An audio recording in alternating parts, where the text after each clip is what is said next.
Hi, this is an hour with Sir Noni. Former President Rodrigo Duterte skipping the confirmation of charges and refusing to recognize the International Criminal Court isn't silence. It is strategy. The message? Sovereignty over submission.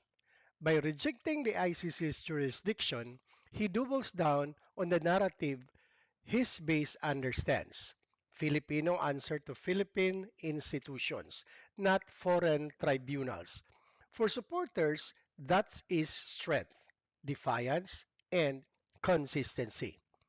Politically, it tightens loyalty and reframes the issue from legal scrutiny to national pride. It turns a courtroom drama into a sovereignty debate. But here's the flip side. Absence can look like avoidance. Internationally, it risks enforcing criticism. Diplomatically, it raises stakes.